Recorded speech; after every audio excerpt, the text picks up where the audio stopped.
In this final tutorial, we will be able to find a removable discontinuity. So let's get to our final example, e of x. Now something very interesting is going to happen, very different in e of x. The first thing we probably want to do is put e of x into factored form. We're going to need to see the factors in the numerator and the denominator. So let's do that. The numerator is a trial and error. It's a trinomial, so I know that it's going to factor into a 2x and a 1x to make the first term, and I know it's going to be a 1 times a 2 in the back of my parentheses, and I know that the 2 cannot go here. If I put a 2 here, then I would have a GCF, and since there is not a GCF to begin with, I know that the 2 cannot go here. It has to be a 1, and the 2 will have to go here. There's one other thing I know about my signs. To multiply to give a positive 2, they both have to be the same, and that negative gives me what they both have to be. So I factored the top. The denominator is a difference of two perfect squares, so I can factor that quite easily. Do you see what's going to happen in this case? When a common factor is in the numerator and the denominator, I can cancel that away, and when that happens, I have a whole. A whole is a removable discontinuity, and it happens when there's a common factor that cancels away. So always watch out for your factors. If you can cancel a factor away, then your graph will have a whole.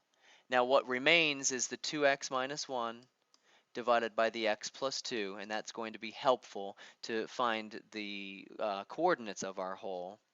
We'll talk about the whole in a minute. Let's do our stuff that we need to do for our graph. Vertical asymptote, I'm looking at denominators. Set the denominator equal to 0. You thought there were going to be two vertical asymptotes, but because this one factor canceled away, there actually is only one vertical asymptote remaining. And of course, that's at x equals -2. I'm going to put the x equals positive 2 there just so I can put a big X through it so you understand that because the factor canceled away, it is no longer a vertical asymptote. There's only one at x equals -2. So I'll dash that in right there. The horizontal asymptote, that depends on our degrees. We can look at the original to see that the degrees are the same and get y equals 2 over 1. We could look at what remains and see that the degrees are still the same and it's still y equals 2 over 1. So our horizontal asymptote, we take our leading coefficient because the degrees are identical, they're the same. Let's do the x-intercept. That's what we usually do next. The x-intercept comes from the numerator.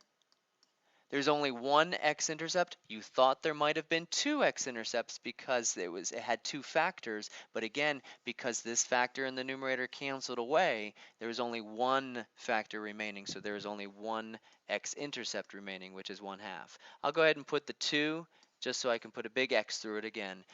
The x-intercept is not going to be a 2 because there's going to be a hole there. So here's my 1/2. And finally, let's look at our y-intercept.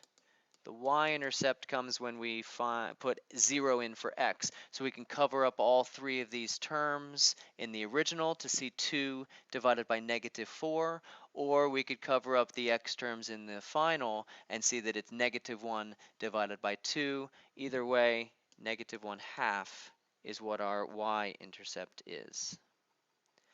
Okay, so we have most of our graph. Let's talk about the whole here. Now, we factored this and canceled away the x minus 2. So that value of 2 is not a vertical asymptote, and it is not an x-intercept. It represents the x-coordinate of our whole. The value of 2 that would have made this factor equal to 0 is going to be our whole. Now we need to figure out what the y-coordinate is. I cannot plug a 2 into e of x in this version of e of x because I get a 0 in the denominator.